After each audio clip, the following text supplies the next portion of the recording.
Beer అంటే buzz, కానీ non alcoholic beer అంటే బజ్లెస్ బీర్, అంటే బీర్ వితౌట్ ద బీర్నెస్. ఇప్పుడు డౌట్ వస్తుంది, బీర్లో ఆల్కహాల్ తీసేస్తే బీర్ మిగిల్దా? ఇది ఎలా చేస్తారు అంటే beer gets a breakup, alcohol తో సెపరేషన్ ప్రాసెస్. ఇందులో 4 మ్యాజిక్ మెథడ్స్ ఉంటాయి. వాక్యూమ్ డిస్టిలేషన్, బీర్ ని హీట్ చేసి ఆల్కహాల్ ఎవాపరేట్ చేస్తారు. రివర్స్ ఆస్మోసిస్, బీర్ ని ఫిల్టర్ చేసి ఆల్కహాల్ మాలిక్యూల్స్ సపరేట్ చేస్తారు. మూడోది లిమిటెడ్ ఫర్మెంటేషన్, ఈస్ట్ కి నో పార్టీ అని చెప్పి ఆల్కహాల్ జనరేట్ కాకుండా చేస్తారు. నాలుగోది డి ఆల్కహాలైజేషన్, స్టీమ్ తో ఆల్కహాల్ ని జెంటిల్లీ రిమూవ్ చేస్తారు. Beer gets detoxed. అయితే క్యాచ్ ఏంటంటే ఆల్కహాల్ తీసేసిన బీర్ కి ఫ్లేవర్ మిస్సింగ్ అవుతుంది. అందుకే బ్రూవరీస్ ఫ్లేవర్ ని బ్యాలెన్స్ చేయడానికి ఎక్స్ట్రా హాప్స్, మాల్ట్, ట్విగ్స్ వాడతారు. సో నెక్స్ట్ టైం మీరు నాన్ ఆల్కహాలిక్ బీర్ తాగితే అది బీర్ ఫ్లేవర్ తో రీహాబ్ లో ఉన్న బీర్, బజ్లెస్, గిల్ట్లెస్ బట్ స్టిల్ స్వాగ్ఫుల్. అబ్సింతే అంటే వెంటనే గుర్తొచ్చేది గ్రీన్ ఫెయిరీ, కానీ దీన్ని తాగితే మతి భ్రమిస్తుంది అన్నది నిజమా? అయ్యా, అది pure myth marketing. 19th century ప్యారిస్లో ఆర్టిస్ట్, పోయిట్స్ అబ్సింతే తాగి మాకు విజన్స్ వచ్చాయి, క్రియేటివిటీ పెరిగింది అని హైప్ చేశారు. అదే story later turn into hallucination legend. Truth ఏంటంటే అబ్సింతేలోని వామ్వుడ్లో తూజోన్ అనే కెమికల్ ఉంటుంది, కానీ మోడర్న్ అబ్సింతేలో అది చాలా తక్కువ. హాలోసినేషన్స్ కి సరిపడేంత కాదు. అసలు మీరు ఫీల్ చేసేది హై ఆల్కహాలిక్ కిక్. అంటే అబ్సింతే తాగే వ్యాన్ గోహ్ లా పెయింటింగ్స్ రాయలేరు, కానీ హ్యాంగ్ ఓవర్ మాత్రం పికాసో అబ్స్ట్రాక్ట్ లా ఉంటుంది. సో నెక్స్ట్ టైం ఎవరో అబ్సింతే ఈక్వల్స్ టు హాలోసినేషన్స్ అంటే మీరు కాన్ఫిడెంట్లీ చెప్పండి బ్రో, అది తూజోన్ మిత్, నిజానికి అది just strong booze. Bottom line, green fairy అంటే హాలోసినేషన్ కాదు, just stylish strong spirit with a legendary back story. ఒక డౌట్ ఎప్పుడైనా వచ్చిందా? వైన్ బాటిల్ ఎప్పుడు 750 ml ఎందుకు 1 లీటర్ కాదు? స్టోరీ ఏమిటంటే 19th సెంచరీలో French wine makers wine barrels ని ఇంగ్లాండ్ కి పంపేవారు. ఫ్రెంచ్ వాళ్ళు లీటర్స్ లో మెజర్ చేస్తారు, కానీ బ్రిటిష్ వాళ్ళు గెలోన్స్ లో. అప్పుడు కాంప్రమైజ్ సైజ్ కావాలి, అదే 750 ml. లేటర్ 1970లో రెగ్యులేటర్స్ ఫిక్స్ చేశారు, standard bottle equals to 750 ml అని. ఎందుకంటే 12 bottles case equals to 9 litres. Math కూడా పర్ఫెక్ట్, రేట్ కూడా easy.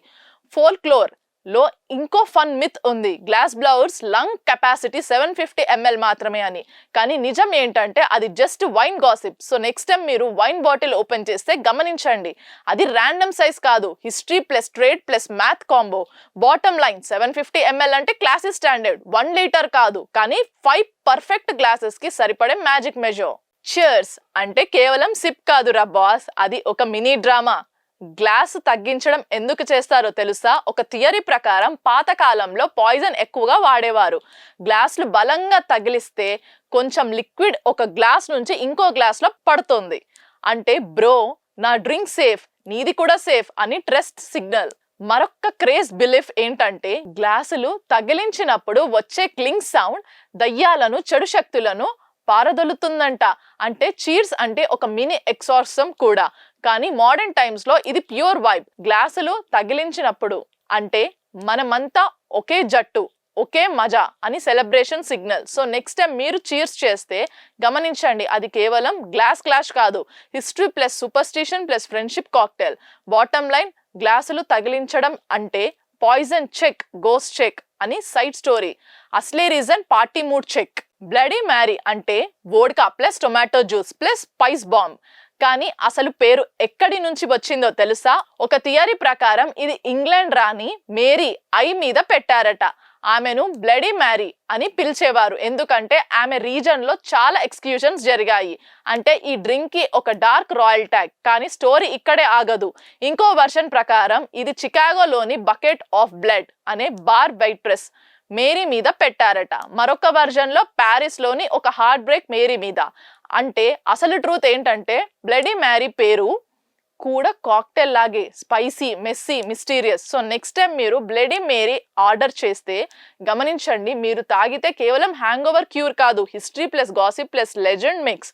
Bottom line, bloody Mary పేరు రాణి మీద, వెయిట్రెస్ మీద, లేక హార్ట్ బ్రేక్ మీద అన్నది క్లియర్ కాదు, కానీ ఒక విషయం ష్యూర్, ఇది world's easiest brunch drink. Whisky lovers, ఒక డౌట్ ఎప్పుడైనా వచ్చిందా? ఎందుకు బోర్బన్ అంటే వెంటనే కెంటుసీ గుర్తొస్తుంది? సింపుల్ రా బాస్, వరల్డ్ లో 95% బోర్బన్ అక్కడే తయారవుతుంది. అంటే Kentucky equals to bourbon's home town. Reason number 1, blue limestone water. ఇది ఐరన్ ఫ్రీ కానీ కాల్షియం మెగ్నీషియంతో రిచ్. అంటే ఈస్ట్ కి స్పా ట్రీట్మెంట్ లాంటిది. Fermentation perfect. Reason 2, corn fields. Bourbon కి 51% కార్న్ మ్యాండేటరీ. అదే కెంటుసీ ఫర్టైల్ సాయిల్ లో bumper harvest. Reason 3, climate drama. Summer లో హీట్, వింటర్ లో చిల్. బ్యారెల్స్ ఎక్స్పాండ్ కాంట్రాక్ట్ అవుతూ విస్కీకి డీప్ ఫ్లేవర్ ఇస్తాయి. Plus 200+ years tradition, family distillers, secret recipes ఇవన్నీ కలిపి కెంటుసీని bourbon capital of the world గా స్టాంప్ చేశారు. సో నెక్స్ట్ టైం మీరు బోర్బన్ సిప్ చేస్తే గమనించండి, అది కేవలం విస్కీ కాదు, Bluegrass State's liquid legacy. Cocktail lovers, ఒక డౌట్ ఎప్పుడైనా వచ్చిందా? ఓల్డ్ ఫ్యాషన్ ఎందుకు అంత లెజెండరీ అని? 1806లోనే మొదటిసారి కాక్టైల్ అనే పదం డిఫైన్ చేశారు. Spirit plus sugar plus water plus bitters. అదే లేటర్ ఓల్డ్ ఫ్యాషన్డ్ గా పేరు తెచ్చుకుంది. అంటే ఇది కేవలం డ్రింక్ కాదు, కాక్టైల్ లా తాతయ్య. అందుకే దీనికి పేరు కూడా ఓల్డ్ ఫ్యాషన్. మా స్టైల్ పాతదే కానీ క్లాసీ అన్నట్టు. ఇంకా ఫన్ ఫ్యాక్ట్, ఇది మొదట విస్కీతో చేసేవారు, కానీ బ్రాండీ, రమ్ వర్షన్స్ కూడా వచ్చాయి. కానీ అసలు స్వాగ్ మాత్రం విస్కీ ఓల్డ్ ఫ్యాషన్డ్ లోనే. సో నెక్స్ట్ టైం మీరు ఓల్డ్ ఫ్యాషన్డ్ ఆర్డర్ చేస్తే గమనించండి, మీరు తాగే కేవలం డ్రింక్ కాదు, cocktail history in a glass. Bottom line, old fashion అంటే ఫస్ట్ కాక్టైల్ మిత్ కాదు, నిజంగానే ఓజీ లెజెండ్. వోడ్కా అంటే రష్యన్స్ కి కేవలం డ్రింక్ కాదురా బాస్, అది వారి లిక్విడ్ ఐడెంటిటీ. చాలా మంది అనుకుంటారు, అయ్యా రష్యా అంత చల్లగా ఉంటుంది కాబట్టి వోడ్కా తాగుతారని. ఎస్, కోల్డ్ వెదర్ ఒక రీజన్, కానీ అసలు స్టోరీ ఇంకా డీప్. వోడ్కా అక్కడ సెంచురీస్ నుంచి ఉంది. ఫెస్టివల్స్, వెడ్డింగ్స్, ఫనరల్స్, ఏ ఒకేషన్ అయినా వోడ్కా అంటే మ్యాండేటరీ గెస్ట్. ఇంకా ఒక fun fact, Russians believe vodka cures cold, flu, heartbreak కూడా. అంటే ఒక shot equals to medicine plus mood booster. అదే కాకుండా వోడ్కా అంటే హాస్పిటాలిటీ సింబల్.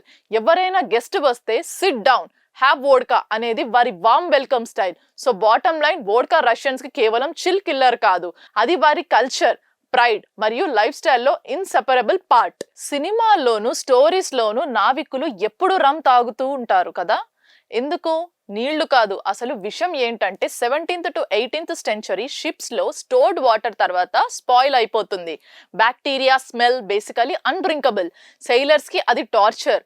అప్పుడు ఎంట్రీ ఇచ్చిన రమ్ క్యారెబ్బీన్ కొలోనీస్ నుంచి చీప్ గా దొరికేది. స్పాయిల్ కాకుండా స్ట్రాంగ్ గా ఉండేది. అందుకే నేవీ వాళ్ళు డైలీ రేషన్ గా రమ్ ఇచ్చేవారు. లేటర్ దాన్ని నీటితో డైల్యూట్ చేసి గ్రాగ్ అని కంపల్సరీ డ్రింక్ చేసేవారు. రమ్ సెయిలర్స్ కి కేవలం డ్రింక్ కాదు, మోరల్ బూస్టర్, కరేజ్ షాట్, ఇంకా బోర్డమ్ కిల్లర్. అందుకే పైరేట్స్ నుంచి నేవీ వరకు rum became liquid legend. So next time మీరు జాక్ స్పారోలా రమ్ బాటిల్ పట్టుకుంటే గమనించండి, అది కేవలం పార్టీ డ్రింక్ కాదు, హిస్టరీలో sailor survival kit. Bottom line, నీళ్లు అన్సేఫ్, రమ్ సేఫ్. అందుకే సెయిలర్స్ కి rum equals to ocean fuel.